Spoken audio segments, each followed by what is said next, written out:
Buonasera, ospite di questo nostro speciale odierno a TVA il dottor Giuseppe Catania, nella sua qualità di segretario regionale dello SMI, SMI sta per Sindacato Medici Italiani, nonché specializzato in pneumologia. Grazie dottore Catania per aver accettato il nostro invito. Ecco, vorrei ricordare, magari per i tanti che non lo sanno, il dottore Catania è stato eletto segretario regionale dello SMI durante un congresso avvenuto proprio ad Agrigento all'Hotel della Valle nel giorno 4 maggio 2019, alla presenza anche del vice segretario, il dottor De Lucia, e di tante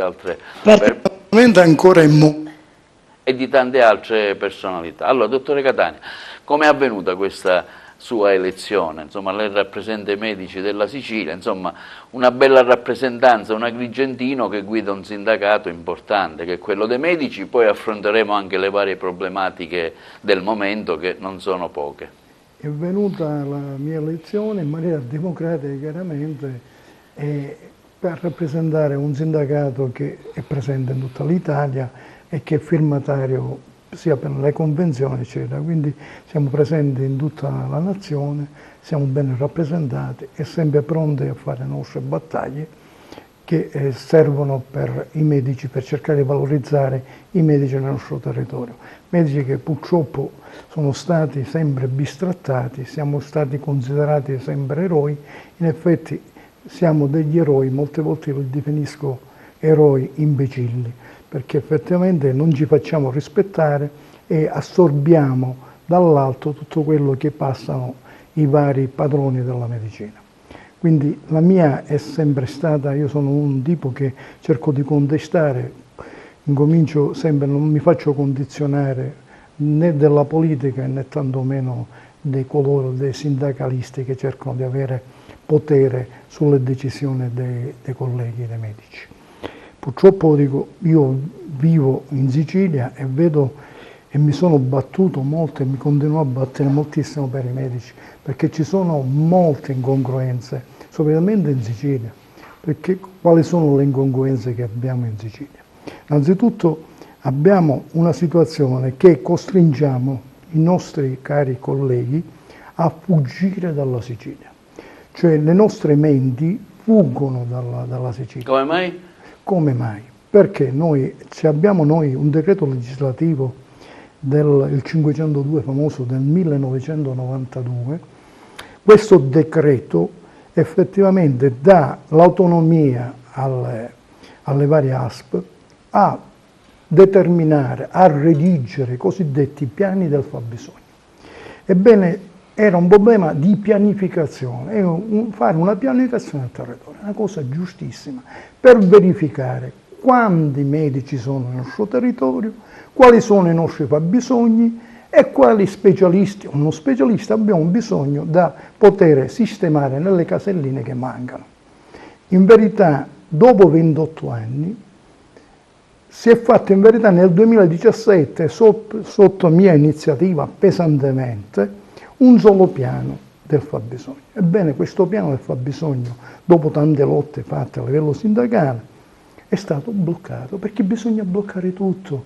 È bloccato per niente, cioè non è che si è bloccato perché si blocca per bloccare, in modo tale che le autonomie, effettivamente i vari direttori generali che hanno autonomia decisionale e gestionale, vengono le varie fasi di accreditamento, le fasi di budget, di convenzione, vengono date esclusivamente a livello regionale, bypassando di fatto, in maniera illegittima, le varie autonomie locali. Cioè vengono bypassati continuamente i direttori generali, cercando di vanificare il lavoro fatto dai piani, e quindi questo fa sì che un medico non si trova bene a lavorare, la sua specializzazione resta ferma, e a vantaggio di coloro che già oltre i 70 anni continuano a lavorare, perché abbiamo noi un decreto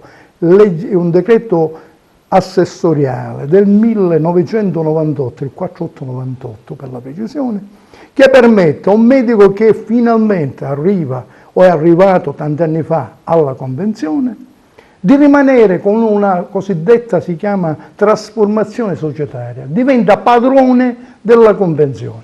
fai 70 anni, tutti i mesi a 70 anni, dobbiamo andare al riposo, dobbiamo desistere dalla nostra attività.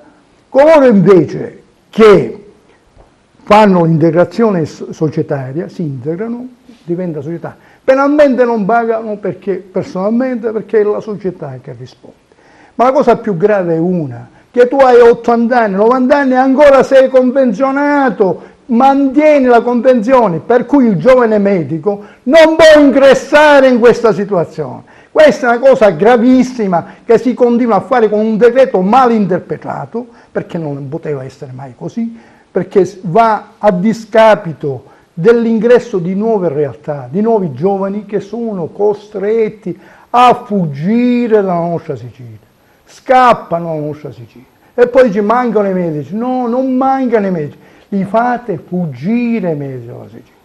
Non è possibile poi rivendicare, quello che è andato negli Stati Uniti era un agrigentino meno, l'hai fatto scappare, l'hai fatto fuggire.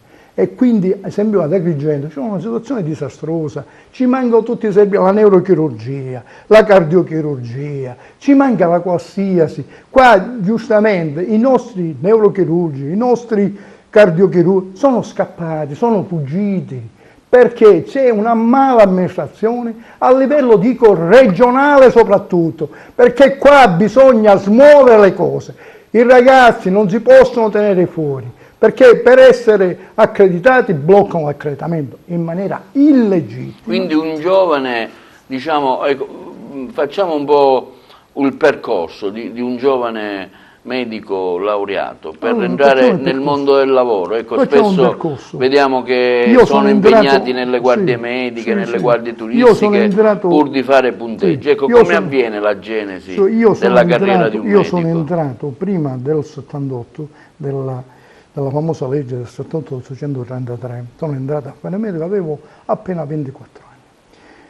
Ho iniziato immediatamente a fare il medico di famiglia, tuttora faccio il medico di famiglia, sono entrato in giovanissima età, ma gli spazi erano tutti aperti, cioè in sostanza il medico di famiglia, avevo altri incarichi che potevo fare, si svolgevano tanti incarichi. Ora per il medico di famiglia si sono inventati, giustamente, anche a livello europeo, i corsi di formazione in medicina generale. Io sono pure docente in questi corsi di formazione, perfettamente. Quindi durano 3 anni, quindi il medico, dopo che si è laureato, ha fatto 6 anni di grande studio, perché in medicina bisogna studiare, non è una branca semplice, facile, insomma, bisogna è una facoltà studiare, facile, bisogna sì. attenzionare, studiare. Io ho studiato immensamente la medicina.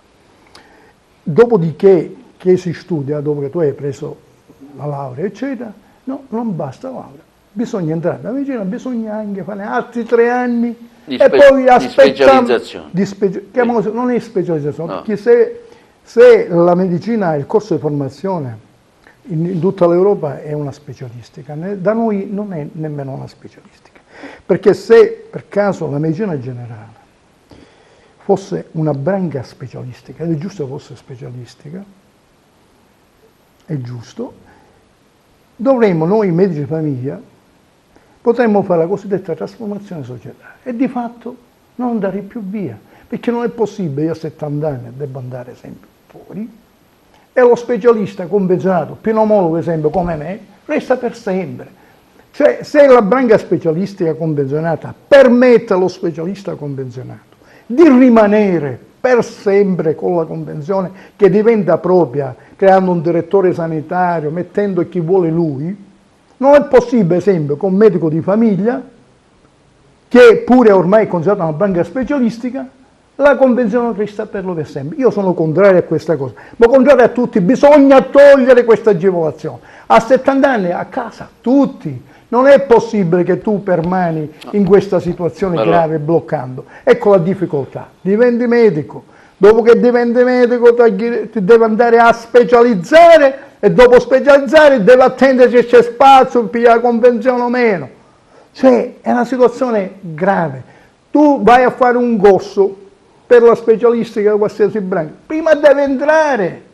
E poi entri, non trovi più spazio perché il convenzionato esterno che ha avuto la convenzione resta in eterno, non può entrare più nessuno. Questi sono fatti gravissimi. Attraverso la creazione di una società lei continua, nonostante l'età, a svolgere dico, uno fa un medico fa una società. Ci resta per sempre la convenzione. La convenzione è sua, se la vende pure, è grave. C'è uno per comprare una convenzione, spende pure 1,5 milioni, 1,2 milioni, 800.000. Stiamo scherzando. La convenzione è della regione, non può essere data al soggetto, dipende. Io ricordo meglio come se parliamo di un virus a trascrizione inversa. Ci sono i virus cosiddetta trascrizione inversa, fanno la trascrizione inversa, cioè tu diventi padrone del DNA, che ti impadronisci del DNA.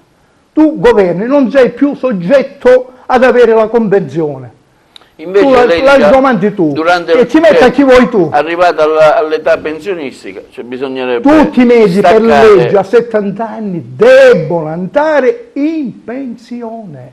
Questa è la situazione. Capito. I convenzionati, eccetera, debbono andare in pensione. E questa, fare ingressare i giovani, che è giusto che debbano ingressare, che tra l'altro ingressano con un budget normalmente di 32.000 euro all'anno, mentre coloro che già hanno le convenzioni hanno budget pure di 1 milione, 1,5 milioni, 3 milioni di euro all'anno. Ma stiamo scherzando. Il budget da cosa scaturisce? Il budget scaturisce che dall'attività lavorativa che hanno svolto, iniziano con X e poi ci sono i strabacci e arrivano pure a 1 milione, 2 milioni, 3 milioni di euro pure alcuni, 800.000, 500.000, 400.000.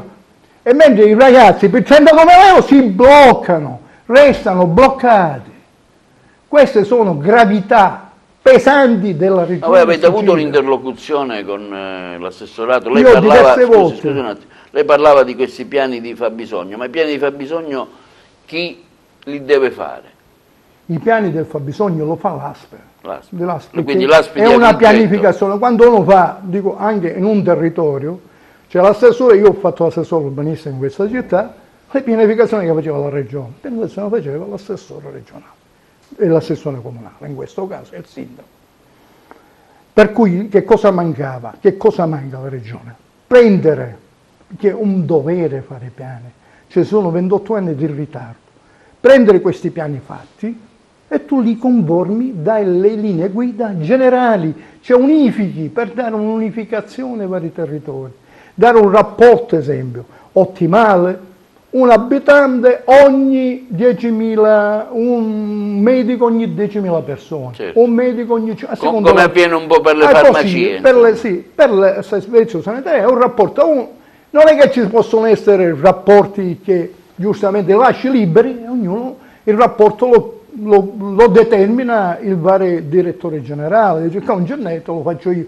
Allora tu per evitare di metterci un rapporto come una pianificazione, pigliare queste pianificazioni provinciali e dare una situazione uniforme a tutti, giochi bloccando tutto per questa grande leggerezza. Ma voi come sindacato avete avuto un'interlocuzione in questo senso? Ma io l'ho detto sempre ai vari assessorati meno, ai vari dirigenti, eccetera. Che non anche è possibile. Per esempio col neoassessore Razza? Sì, ne ho parlato benissimo, mi ha dato, d'accordo, finisce la lezione, lo facciamo, ma qua ancora, giustamente, c'è un ritardo di 28 anni. I piani da 28 anni. Forse è un settore molto particolare, per cui chiaramente andare a smuovere questa situazione il problema è interessi uno. abbastanza grossi, perché sono interessati i vari funzionari a gestire la cosa propria, una cosa che appartiene alle varie province, ai vari direttori generali, per cui tu personalmente facendo questo tipo di cosa blocchi in maniera irrisoria, perché poi tra l'altro ci sono dei casi particolari, perché se c'è un fabbisogno in una zona, a prescindere da una pianificazione generale, va pure in deroga e tu hai bloccato pure le deroghe. Siamo veramente sul ridicolo. Io ho fatto pianificazione e conosco come si pianifica un territorio. Non è possibile agire in questi termini. L'ho detto in tutte le maniere, in tutte le salse, non è possibile continuare con questo sistema. Non è possibile, ce ne sono assai, qua si gioca, non è che si gioca, qua ad Agrigento ci sono assai X, il rapporto, ma che cosa ci sono? Ci pongono queste domande e poi il rapporto è ottimale, il rapporto tra il sistema sanitario nazionale è fermo in questa posizione molto già monolitica, in cui si dice Scusate, un medico ogni quanto, come facciamo come nella vicina, c'è anche una Cebranca, un medico ogni quanti abitanti, chiuso, non ci sono né medi tra questo e questo, che tra l'altro sono medie irrisorie perché la media entrano tutti. Quando parliamo c'è una media molto di qua per Agrigento, ma la media quando uno fa all'università per i voti, c'hai il 30, c'hai il 18, la media è 24, cioè sia che il 30 sia che il 18. Quindi parlare, c'è un blocco che c'è la media, ho criticato pure a livello assessore regionale, c'è la media, ma media di che cosa? La media tutti entrano. La media che dei soldi che si pigliano, io chi doveva pigliare 1 milione o 3 milioni all'anno di soldi, ma basta che doveva pigliare 32.000, quale media è questa? Cioè siamo sul ridicolo, non si capisce, non si vuole capire, secondo me, che il rapporto in medicina, nel servizio sanitario nazionale, è un rapporto tra il medico e gli abitanti. Questo rapporto si stabilisce, una volta per non ci vuole niente, stabilisce per i medici, famiglia, noi fortunatamente abbiamo un accordo nazionale dove c'è un rapporto, un medico ogni 1000 abitanti, fortunatamente, sempre con le deroghe, perché se non c'è una situazione di montagna, una situazione isolata o meno, anche ci sono 200 abitanti, c'è una convenzione medica, a prescindere da queste cose. Per cui, che cosa bisogna fare? Una omogenizzazione del territorio, cose che non vuole fare la regione, non l'ha fatta. Oppure ci sono ASPI che ancora non hanno fatto il problema dei piani del fabbisogno, che è una fattoria molto grave. Ci eravamo andati con penologia che abbiamo più del piano del nostro territorio. Nessuno, perché non si può piano, perché non entrano coloro che hanno i titoli a entrare a fare. Quindi questo è un problema. Questo è grave, è gravissimo, che personalmente non permette ai giovani di entrare nel mondo sanitario, li blocchi continuamente, ti mancheranno i medici per questo motivo. Tra l'altro abbiamo visto, entriamo ora nel campo un po' del Covid, abbiamo visto che durante la scorsa inverno c'è stato proprio addirittura uno spot nazionale alla ricerca di medici, perché l'emergenza Covid, sì, diciamo addirittura sono stati presi anche medici che ancora andavano all'università, insomma all'ultimo anno. Prima di parlare del Covid, che chiaramente è tema anche di questa trasmissione, è stato uno dei motivi per cui l'ho invitata, anche nella sua qualità di pneumologo, volevo capire, ecco, il numero chiuso in medicina quanto influisce anche nel blocco universitario, nello sfogo, nell'ingresso dei giovani in medicina, e quindi chiaramente poi c'è questo bisogno di medici, come in questo momento di grande emergenza sanitaria. Io personalmente sono contro questi blocchi perché non ha senso. Io vengo da una generazione senza blocchi, dove personalmente la selezione veniva fatta direttamente all'università stessa, perché già a livello universitario le materie erano così pesanti che i soggetti che non avevano intenzione di studiare o che non erano interessati alla medicina, immediatamente i vari professori e docenti universitari li bloccavano, e quindi c'era un blocco normale, fisiologico a monte. Tutto questo blocco. Cioè chi non era bravo non andava avanti. Non voleva stare avanti, perché la medicina ci vuole impegno, purtroppo non è una situazione che, non volendo sfigurare le altre branche, è una situazione che richiede molto impegno e molta dedizione. Non è una branca che è completamente leggera, cioè uno capomedico deve studiare, per cui la selezione va fatta direttamente. Quando già all'inizio dell'anno, molti mi ricordo, quando sono entrato io, c'era stato, io mi ricordo, mi sono iscritto in medicina perché già avevo, quando ero al liceo classico, previsto che era il liceo classico allora e il liceo scientifico che potevano entrare solo in medicina, quindi avevo programmato. Dopodiché, all'ultimo anno, quando sono ingessato in medicina, hanno liberalizzato che in medicina si potevano scrivere qualsiasi branca. Liberalizzando succede che c'è stato quindi uno che veniva anche dall'istituto tecnico poteva entrare. Di fatto la maggior parte si ritiravano, perché ci vuole sempre il cosiddetto impegno, ci vuole la forza di alfieri, volli, fortissimamente volli. Certo. Uno si arriva, si assetta, si mette i catini e va a studiare, la testa giù a studiare, perché non può passare la branca medica in maniera superficiale, non esiste.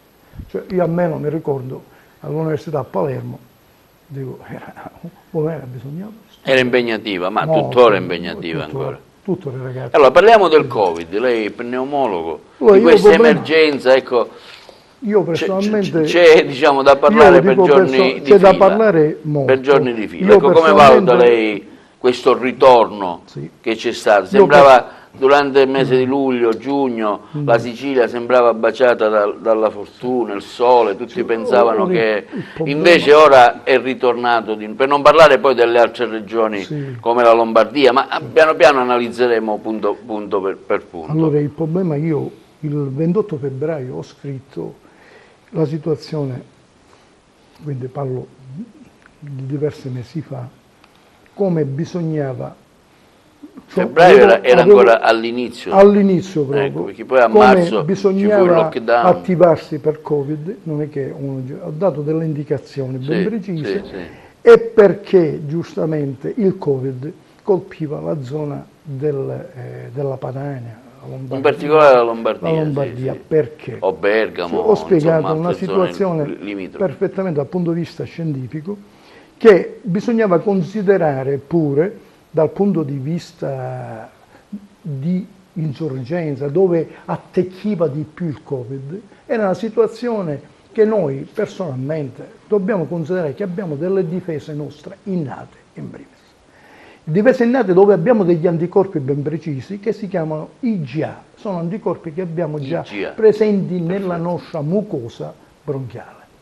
Ma abbiamo pure delle attività ciliari che battono su un muco che è un muco elastico, ha una certa elasticità che permette il movimento delle ciglia e ributtare fuori gli agenti cosiddetti patogeni anche virali. Quindi questa attività di flusso continuo, di espulsione continua. Per cui dico, anche la presenza dell'IgA dipende da questa formazione di muco particolare. Quindi la difesa innata è una difesa che noi già abbiamo. Però se tu vivi in un ambiente inquinato, se uno fuma continuamente, una zona di smog, una zona che viene chiusa dal punto di vista di montagne, di palazzo o meno, una zona dove ristagna l'aria inquinata, con inquinanti di tutte le specie, scariche industriali, eccetera, chiaramente c'è una paralisi dal punto di vista di attività innata di difesa. Questa mancanza di difesa permette anche a delle cariche non massicce, perché poi il problema delle malattie infettive è un problema di carica, è un problema di difesa. Cioè, se la tua difesa riesce in primis a contrastare l'offesa, c'è un equilibrio, tu riesci a vincere. Se l'offesa, la carica, è massiccia e la tua difesa non riesce, in questo caso soccombi. Quindi una zona che troviamo, una zona in Lombardia, con quella situazione presente Di smog. di smoghi, di impossibilità, quasi di calvizie del nostro epitelio, perché le ciglia perdono le ciglia, diventano calve, non hanno più la capacità di respingere, di difesa. certo. E lì già non si formano gli anticorpi che abbiamo innati, sono anticorpi che noi già abbiamo presenti, pronti a debellare. Quindi la situazione è diversa tra la Lombardia, chiaramente la Sicilia, e considerando sempre che è un problema sempre che noi abbiamo tra carica, virale in questo caso, e difesa. Tutte le malattie infettive sono impostate in questo sistema, quanta carica c'è e quanto la nostra difesa. Per cui la prima cosa da vedere, un ambiente non sano, un fumatore, c'è più facile che vada incontro a un attacco del virus. Io ho fatto, giustamente, dico, appena si attacca il virus, abbiamo un attacco del virus, bisogna intervenire in tutte le maniere, perché il virus si attacca alle nostre cellule. Le nostre cellule ci attacca con delle particolari attitudini di ancoraggi, quindi incominciare a cercare ab inizio di distruggere questi attacchi, quindi debellarli attaccandoli già ab inizio, in fase ancora di non replicazione. Appena questo virus si attacca, bisognava subito, immediatamente attaccarlo, in tutte le maniere, con gli antivirali, e ce ne sono diversi antivirali che bene o male agiscono anche nelle Ce forme n'era uno che virali. si chiamava Tolizuma. Non Cervi, faccio i no? nomi, non è Mi giusto. pare che ce n'era No, uno... ce n'è diversi, non faccio i nomi vabbè, perché non è così, giusto tanto- fare propaganda Sì, farmaceutica. sì, sì, sì. Il problema qual è? Quando tu hai già l'attacco, stai facendo un pochino, cosa succede? Sì. Quando c'è l'attacco e questo virus incomincia a replicarsi, che cosa ho visto? Ho visto io delle lastre, delle tacche pesanti. Cioè, pesantezza dove c'è una polmonite così pesante, da flogosi pesante, che è quella che poi determina la cosiddetta liberazione, perché io mi ricordo negli studi universitari negli anni 78, c'era una grande scienziata tedesca, la Sherlock, mi ricordo che quanto riguarda le forme virali, mi ricordo la forma B del virus dell'epatite, allora c'era virus A e virus B, non c'era la C, manco si conosceva, dice il problema è il danno che si determina, non è determinato dalla presenza del virus stesso dentro la cellula, perché il virus vivono, la maggior parte vivono dentro la cellula e si vanno a integrare nel DNA nostro. È l'attacco che noi facciamo. Quando noi attacchiamo in maniera massiccia il virus che è dentro la cellula, distruggiamo le nostre cellule, ci autodistruggiamo. Per cui la Sherlock, allora, diceva, dobbiamo cercare di bloccare l'ipercessiva attività. Certo. Come si blocca? Col cortisone. Blocchi l'attività e lo blocchi. Che cosa succede?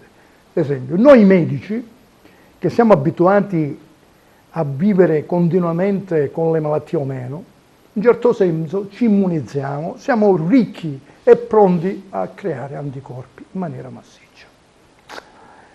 Se un medico si trova di fronte a una carica, una replicazione e una carica pesante, che cosa bisogna fare? Bisogna bloccare la difesa. Bloccarla, come si blocca? Molti clorichina tutti i danni. E ci abbiamo cortisone, se doso cortisone si blocca, ce n'è tanti immunosoppressori per la città reumatomena. Cioè bloccare la iperattività, bloccarla. Se invece è un soggetto, chiaramente, che già ha una broncopatia, ciò chiamano in medicina broncopatia cronocostruttiva, un bronchitico cronico a mai finire, un cardiopatico meno, un momentino chiaramente cambia perché anche un virus semplice, influenza o meno, lo porta a morte pure. Questo dobbiamo anche dire, cioè dal punto di vista cosa. Per cui poi si sono dette tante cose, colpisce tutti gli organi, colpisce l'accia. Ma chi colpisce? Sono le interleuchine, la cosiddetta chiamata SIRS, che è quella che determina con la focus eccessiva i danni in tutti gli organi, encefalo, rene, cuore. E la cosiddetta SIRS sono le interleuchine massive che determinano i danni in tutto l'organismo. Questa è la situazione. Per cui avevo proposto, avevo detto, iniziamo, seguiamo le persone, vediamo la tipologia di persona, vediamo se è uno attivo oppure c'è altre patologie e curiamo in maniera settoriale le persone. Perché Quindi caso per caso. Caso per caso, perché ognuno ha la sua situazione dal punto di vista immunitario. Se è una risposta immunitaria si chiama acquisita, chi è nato già, chi si sono acquisiti. Sì. Ora il discorso qual è? Ci troviamo in una situazione di giocare con queste mascherine, con queste cose, perché poi vedo tutte queste mascherine, molte volte che sono mascherine chirurgiche, che dal punto di vista di proteggere il soggetto non proteggono proprio niente. Queste servono per proteggere gli altri, per proteggere se stesso, in generale. Uno si può beccare o virus come vuoi, c'è un problema di natura altruistico. L'uso delle mascherine. Sì, ma che dove, cosa? È una situazione ci sono anche vari tipi di mascherine. Sì, ci sono le FP2, io ho la FP2 che serve, che è egoistico in un certo senso, io cerco di salvaguardare me. Cioè ti pari tu. Sì, perché normalmente ci sono due tipi di mascherine. Sì. Questa di qua è quella chirurgica, in modo tale che non infetta, non si fa infettare, insomma c'è tutta una situazione particolare. Il discorso qual è? Siamo arrivati in un punto così grave che questo virus, onestamente, per debellarlo, diventa un fattore molto grave, picchi molto grave, perché un motivo c'è. Innanzitutto, allo stato attuale, che cosa bisognerebbe fare per cercare di attuare queste ondate continue, perché così non si può mai debellare. perché siamo arrivati nel caos. Siamo arrivati che stiamo morendo, ho detto per allora, stiamo morendo o per problema di povertà, o per problema psichico, perché molti vanno pure in via, o c'è coloro che muoiono. Cioè, mi ricordo un caro collega, il dottore Di Palma, un amico mio, Lorenzo Novella, che è andato Dottore Vella, famoso, insomma, conosciutissimo, morire là, forse anche nel mondo della politica. Ed è morto proprio era un mio per scritto nello SMI pure, tra l'altro, quindi lo ricordo. Morto proprio per il Covid. Per il Covid, e quindi Certo. per cui dico, ogni volta mi ricordo questa triste avventura, eccetera. Il discorso è questo, bisogna cercare innanzitutto cominciamo a vedere, facendo delle situazioni, una sierologia fatta giusta. Non bisogna fare una sierologia che è stata già portata a bando da parte della Spagna e della Francia, questi test I test serologici che sono quelli qualitativi, che sono inaffidabili, non significa, cioè hanno un'affidabilità all'80%.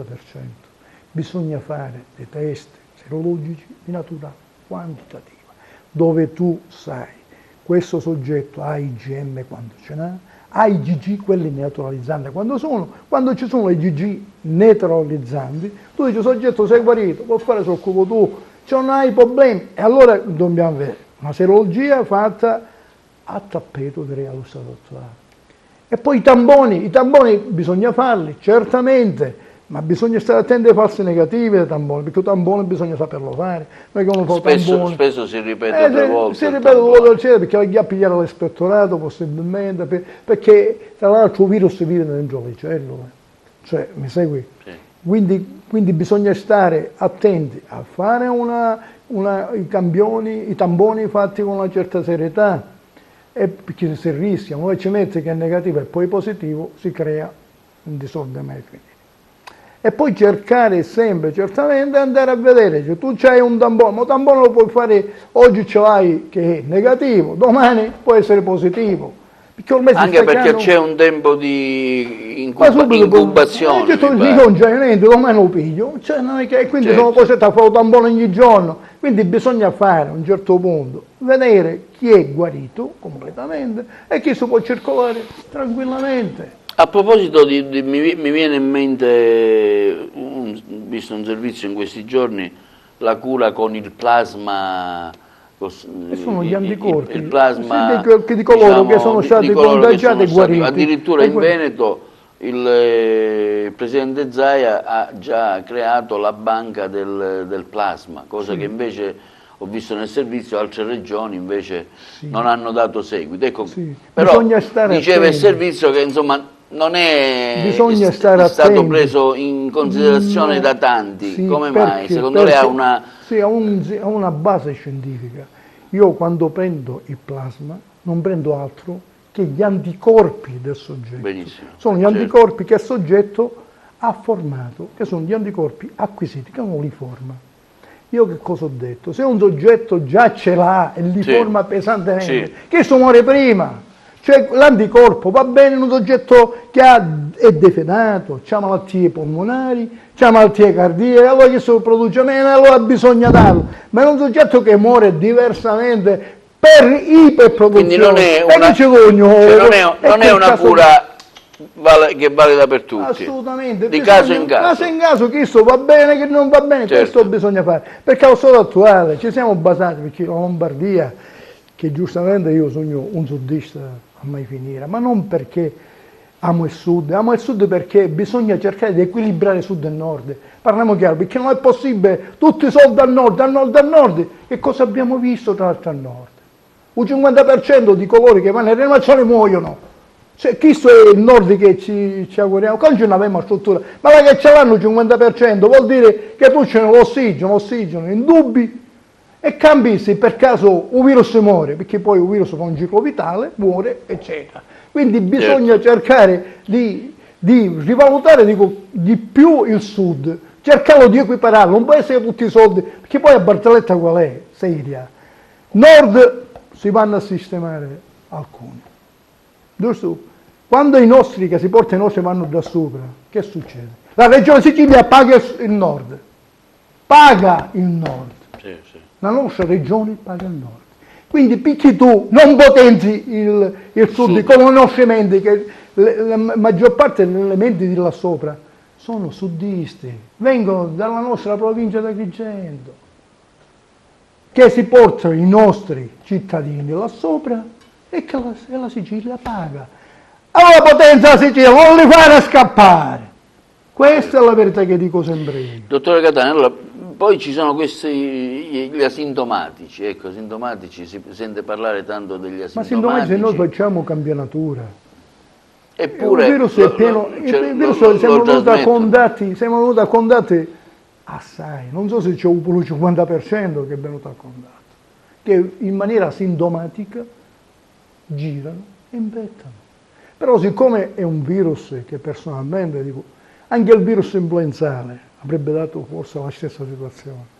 Ora, un virus influenzale non dà grandi cose perché ormai ci sono i vaccini, ci vacciniamo, ma questi vaccini, per esempio, per ora c'è il vaccino antinfluenzale che si fa, magari poi ci sono vari tipi di vaccini, in qualche modo possono tamponare, diciamo, il Covid-19, l'aggressione del Covid. Il Covid rispetto all'influenza sono due virus diversi, certo. E tra l'altro bisogna dire che anche il virus dell'influenza, noi ogni anno cambiamo vaccino, perché cambia pure, c'è una mutazione che avviene e quindi il ceppo varia e bisogna cambiare il Covid non è virus influenzale, è un altro tipo di virus.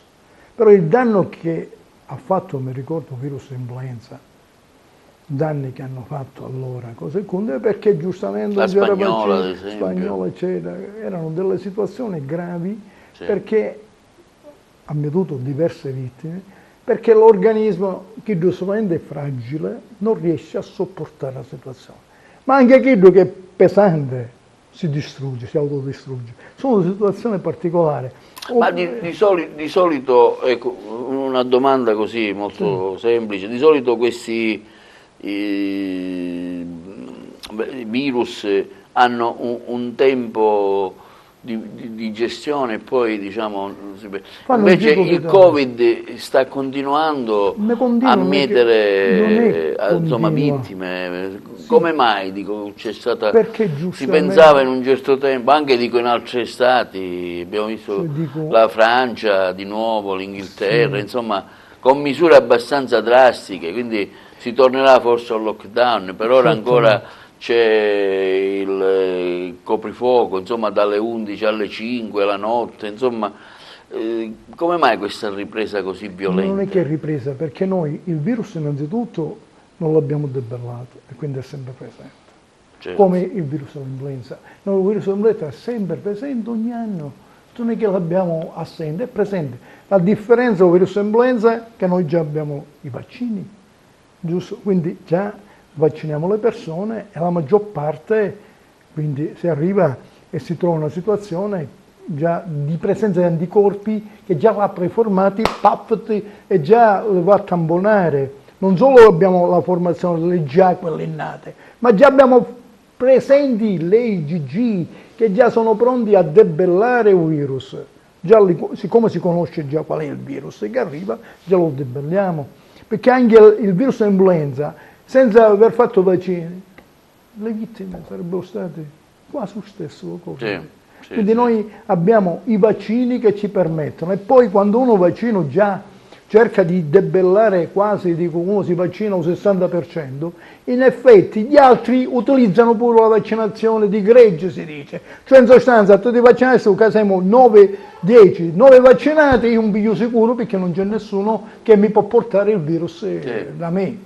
Questo, per cui siccome noi ancora questo virus cammina, ogni anno sarà presente, quindi se non cerchiamo noi di debellarlo, di circuirlo, i vaccini, cose, allora non riusciamo, assolutamente l'avremo sempre presente. Saremo sempre con le mascherine per cercare di allontanarci, ma possiamo vivere sempre con le mascherine se non cerchiamo. In questo caso il medico di famiglia, qual è l'importanza del ruolo del medico di famiglia? Addirittura si parlava di far fare i tamponi, i test serologici al medico di famiglia, insomma, so che c'è stata in questo senso anche voi avete avuto... Noi siamo contrari completamente per questa però cosa. So che ci sono medici che hanno aderito. Sì, ma nei propri ambulatori è assurdo farlo, perché che succede? Innanzitutto dico, arriva, se va a fare un vaccino, succede che trovi, sicuramente ci saranno i positivi, perché ce n'è molti positivi che sono, perché non sono stati fatti tamponi al tappeto, quindi saranno molti. Allora tu che cosa fai? Devi chiudere, sanificare, quarantene, succede un manicomio, cioè puoi chiudere sempre lo studio completamente. E poi dico, il discorso è uno, ci vuole per fare queste cose, non solo farle in una struttura pubblica, fuori in dubbio, ma la protezione dei vari medici. Tu lo devi proteggere, perché qua arrivano, non ci passano né mascherine, né camorine, ma cosa fanno a accattare? Molte volte non si trovano. Per cui il discorso qual è? Innanzitutto io, poi sono contrario, perché non è possibile, lo dico, chi è un medico che si presta a queste cose non viene pagato. Cioè, siamo eroi, no? Eroi di che cosa? Certo. Siamo eroi pure nel fare cose, servizi gratis, che poi finisce e ti denunciano pure. Perché un medico è sempre facilmente denuncia, penale, c'è l'avvocato già sul pronto a denunziare pure un medico. Cioè, nella sua, perché poi tra l'altro il medico è una situazione opposta, ad esempio, del magistrato, è opposta. Se un magistrato sbaglia, tu ci devi trovare il dolo pesante. Sì. Se sbaglia un medico, sbaglia pure per negligente, tu vieni condannato, è reato.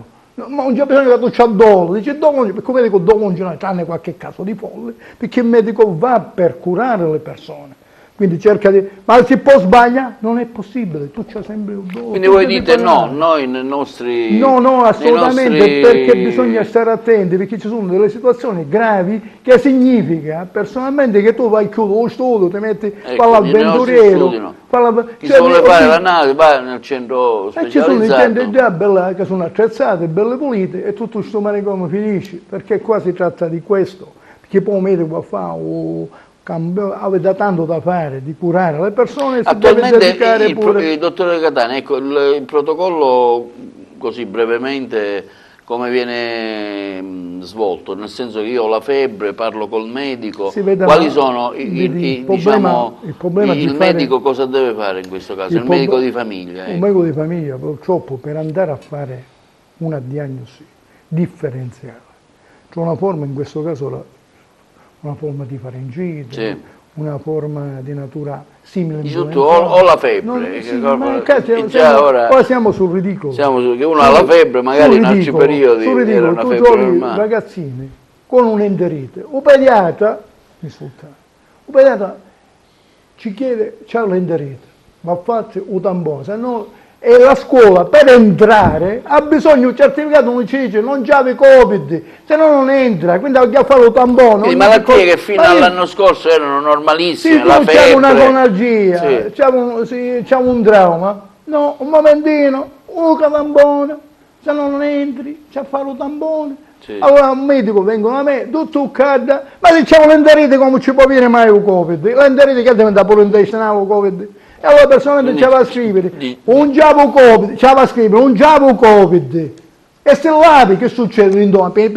Ma per l'enterite non lavi sicuro, quindi ti trovi in grave difficoltà di caos, c'è un caos, ognuno corre per un tampone, c'è l'enterite il tampone, sul piace, c'è la distorsione del tampone, ma stiamo scherzando, ma c'è tutto tampone ed è giusto, ma ogni giorno facillo, ognuno ci fa sempre un tampone, ognuno viene esce, l'indomani apre tampone, tu tampone. Finiamolo, qua stiamo scherzando ora. Stiamo scherzando, faccio cose serie, dico fai la serologia, guardiamo che è guarito e ne esce. Ogni giorno piace a fare un tampone. Chi sto signore? Senta, parliamo di questi casi delle scuole. Abbiamo visto che anche ieri il primo atto che ha fatto il dottore Miccichè è stato quello di chiudere il Politi, perché quando pare, io anche stamattina ho intervistato la dirigente scolastica, ci sono stati ragazzi provenienti da paesi vicini, Aragona, Porto Empedocle, Raffadali, per cui la scuola è chiusa. Tante scuole, si ritorna di nuovo ai computer. Non è solo il Politi. Quindi dico, è stato un errore aprire le scuole Ma C'è certamente, questo volere ma a tutti i certamente- costi aprire ma le scuole certamente che è il un ministro errore. Azzolina ha È voluto, certamente un errore. Ma o intanto bisogna insomma cercare anche il problema è quindi è un uno. problema che si può espandere anche in altre scuole, perché C'è in tutte le chiaramente parti, è chiuso pure l'università anche a veterinaria. Favara, la Il Bersagliere veterinario a Urso, Messina chiudono a pure. Porto Empedocle l'Arrizzo è chiuso, Sì, ma il quindi problema è se qua non si riesce a venire a capo, prima vaccinazione, controllo a tappeto, cose seconde, come si possono aprire le scuole, eccetera? Perché qua, come i ragazzi, i bambini che vanno a scuola, come sanno a mettere? Che si avvicinano, senza, poi il controllo che si fa, perché guardi solo la temperatura. Che significa? certo. Guardi la temperatura se ce l'ha o non ce l'ha. La sola temperatura non è... Ma non è che significa no, niente, no, ma che no, significa? Uno può avere una non temperatura per chi c'ave personalmente una tendinite, uno può avere una temperatura che c'ave una cistite, ma Senti, devo invece mantenere- novità sul vaccino, so che si parla a gennaio, c'è addirittura una fabbrica italiana Sì, beh, a saranno, Latina certamente che... ormai Voi siamo- avete notizie come ma ormai medici siamo di un- famiglia? Sì, ma ormai dico vaccino è prossimo perché già passando l'anno, cioè un vaccino già arriva a farsi. È una cosa importante vaccinarsi ora, perché vaccinandosi giustamente riduci i contagi. Cioè, questo è il problema. Infatti il problema serio che abbiamo avuto è la mancanza di vaccinazione, mancanza di tamponi a tappeto e la serologia a tappeto. Questo è il problema. L'Italia bisognava che investisse su queste cose per evitare danni economici e danni culturali, perché a scuola è necessario, se no, c'ho un ragazzo che va a scuola è una cosa grave, per cui ti trovi in una situazione, chiudere o aprire, ma come apri con una situazione di questo genere? Prima cerchi di ridurre i danni e poi apri. Dottore Catani, si parla tanto di questi fondi europei dedicati, non mi ricordo come si chiamano, MES mi pare, e c'è un ampio dibattito politico su usarli, non usarli. Ecco, secondo lei, dico, lasciando stare la politica, secondo lei servono questi soldi? Serve insomma indebitarsi per investire sulla sanità in questo momento Intanto- così particolare? Ecco, Intanto ci sono situazioni... un suo parere, diciamo, io dal punto di asettico vista- così io da è molto medico. asettico fuori il mio campo medico, Sì. cioè, anche se sono... Sì, dico, secondo lei la nostra Secondo sanità me, ha bisogno la sanità, certo, di queste, ma da quindi tutti i conviene settori, non è solo la utilizzare sanità. questi Ma 30 certo, miliardi certo, per purtroppo incrementare è la così. sanità. Per esempio ad Agrigento qual è la situazione? La situazione è Relativamente ai centri Covid, so che a Ma Ribera... siamo in una situazione molto precaria per Precaria, Agrigento, c'è una sì, situazione da riattivare, da cercare di programmare, manca la programmazione, ogni cosa manca ad Agrigento, ma in tutti i settori, non è che solo la sanità, il problema del turismo che va male, il problema degli alberghi, c'è una situazione di disagio, per cui è necessario aiutare questi settori da tutti i punti di vista, che c'è un'economia che è al disastro. Quindi bisogna in certo senso farsi prestare i soldi per cercare poi di rimangiare, questo è il problema. Il nuovo sindaco cosa può fare in questo senso? Lui ha una delega sulla sanità, Questo sindaco è una persona per bene, perché tra l'altro è anche un medico, per è un cui... medico, siamo amici, a prescindere da ogni altra cosa, giustamente. Poi ha la fortuna di essere al centrodestra, che è importante. Perché è importante, È al importante per centrodestra? lei, Non è importante chi è per di me. centro-sinistra non la non pensa è- come è lei. no, non la pensare, è importante perché è al centrodestra, perché onestamente chi amministra la regione è tutto di centrodestra, quindi possiamo avere dei benefici dal punto di vista regionale, non parlo nazionale, parlo regionale che è vicino, giustamente, Palermo è più vicino di Roma. Certo, logico. E quindi essere agevolato nella sua amministrazione. Questo è un punto di vantaggio, perché a un certo punto avere un sindaco di sinistra a livello regionale tanti vantaggi non avrebbe. Quindi è in condizione di poter fare bene, una persona molto disponibile, una persona che è molto buona e quindi una persona veramente mi affetto con affetto di Allora, dottore Catani, chiudiamo questa nostra lunga chiacchierata, insomma, dobbiamo fare una cosa così, però diciamo, abbiamo parlato di un problema politica, importante che è quello del Covid, che Sì, per ora insomma certo, interessa, certo, è importante. per non parlare poi di tutti questi virologi che ormai hanno invaso le televisioni, cioè tutte le reti, ci sono sempre dei pareri discordanti tra di loro. C'è uno che guarda, sente parlare uno, poi sente parlare un altro, Cioè, non si fa un'idea ben precisa, anche lei pensa... Cioè, no, io vedo che personalmente lei conosce la materia, sì, io conosco la materia e certe volte vedo che personalmente... C'è chi fa allarmismo, c'è chi fa buonismo, sì, c'è chi... insomma, ci sono varie posizioni il problema è equidistanti che sono pilotate dalla politica, questo è grave, fanno molta politica, non è possibile uno che dice una cosa e poi dice il contrario di quello che ha detto, perché creano confusione e allarmismo nelle persone. Le cose bisogna dirle in maniera chiara, con l'evidenza scientifica delle cose e dare ogni cosa il giusto peso, questo. Qua troviamo pareri discordanti e lo stesso persona trova il contrasto in se stesso.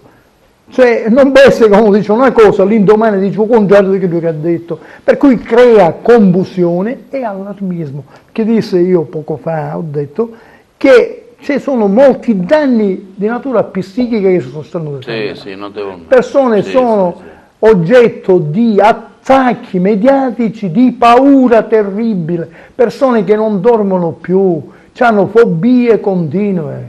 Questa è la verità. Bisogna stare attenti a creare questi allarmismi, bisogna prendere le cose come stanno. E come si cura? La fobia? Perché un medico di famiglia che è sempre in contatto continuo trova continuamente la persona con fobia, quindi deve perdere molto suo tempo a convincere, a darci il giusto peso, a cercare di fare un psicologo delle persone, se non certe volte esplorano il psichiatra, incomincerà a dare la terapia per quanto riguarda tranquillizzanti, benzodiazepine, tante cose. Questo Bene, chiudiamo questa nostra intervista. Dottor Catania, ecco, che consigli dare per prevenire? Insomma, qual è, diciamo, secondo lei, cosa deve fare un padre di famiglia anche nei confronti dei figli? Insomma, come si può gestire questo momento? Questo momento particolare, giustamente, si deve gestire cercando di creare all'esterno, soprattutto perché in famiglia, cioè la famiglia giustamente... Che ora più di 6 lei non può invitare nessuno, sì, quindi certo. Se uno ha 7 figli, 6, io ce ne ho 6. E quindi lei non può invitare nessuno. Con la famiglia meno signor consumato. Il problema non è battuta, il problema è serio, cioè non è che bisogna sottovalutarlo, quindi cercare di... La distanza è necessaria, purtroppo, mantenerla. Quindi l'equidistanza, c'è distanza, certo, la distanza. Mascherine, l'FP2. FP2, ci muniziamo noi. Per cercare di aiutarci. Quindi quella chirurgica se uno vuole, per gli altri. Se uno vuole stare attento a usare FP2 e Misoca e ci mette che da chirurgico, tutti voi. Allora fa, a livello di farmaci, di cibo, cosa conviene mangiare per cercare che tipo di stile di vita, insomma, quale consiglio dai? Allora, innanzitutto consiglio io da pneumologo, da buon pneumologo, perfetto. Di non fumare. La prima cosa è cercare di non fumare e allontanarsi dal fumo. La prima cosa che danni che porta il fumo, compreso la presenza. Poi imbottissi molto di vitamina C. E poi la D quando ci sono problemi seri incomincia di modulare la risposta della vitamina D. Quindi molta verdura, molta frutta, eccetera, questo è importante. Quindi vitamina C e vitamina D. Queste sono importanti. Poi lavarsi le mani. Bene, con la tecnica. Col sapone, Col sapone, le interdigitali, cioè dedicarsi alla pulizia, però non esagerare. Non cercare di pensare tutte le cose, poliziare bene un pavimento, affannarsi. Fare queste precauzioni di lontananza, stare attento quando c'è un colpo di tosse perché un virus si può portare. Certo, per cui sempre quello di usare il gomito. I droplet o cosiddetti che particelle, noto si chiamano di flugio, arrivano pure a distanza di 6 metri, quindi bisogna stare attenti in queste cose. Cercare di attendere, però siamo in una fase di attesa, dobbiamo attendere, e quando dico arriva, io dico c'è un attacco, e cerchiamo di utilizzare gli antivirali. Quando c'è una cosa, stiamo attenti caso per caso. E il cortisone. O cortisone quando siamo in una fase di replicazione avanzata. Quindi salvaguardare le nostre difese, dico, innate. Quali sono le difese? Cercare di non indebolire la nostra difesa. La nostra difesa deve essere sempre pronta all'attacco virale. Quindi quando uno sta distanziato evita pure la carica, che è importante la Certo, quindi carica. la distanza è importante. È importante perché Bene. eviti pure la carica. Bene, noi ringraziamo i nostri telespettatori per la pazienza che hanno avuto nell'ascoltarci, ma abbiamo dedicato una trasmissione al dottor Giuseppe Catania, che è anche pneumologo e anche nella sua qualità di segretario generale del Sindacato dei Medici Italiani. Abbiamo voluto approfondire queste tematiche, in particolare della categoria, ma anche approfondire ciò che riguarda il Covid. Abbiamo seguito anche dei consigli. Grazie dottore Catania, Grazie ringraziamo a voi, i grazie. nostri telespettatori. Ricordo sempre TVA sul canale 92 nella regione siciliana, digitale terrestre e in streaming su televideo.100.tv. Grazie, alla prossima puntata. Grazie dottore Catania. Grazie per l'invito.